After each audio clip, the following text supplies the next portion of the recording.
Hey, Steve Basic Architect. We're out here at our historic reno.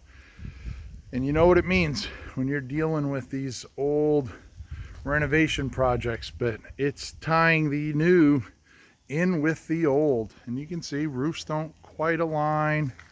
You know, we have this beautiful piece of granite down there on the foundation that Jim wanted to retain. So you can see we set that right down on top of that new foundation wall. We'll get that all closed up.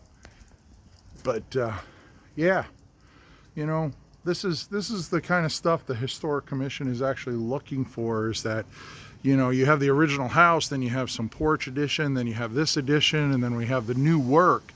And when you step back and take a look at this stuff, you really get an understanding that the house is, you know, starting to tell a story, that you have the original house there and then an addition, and then we have the new garage back here, new entrance to the mud room.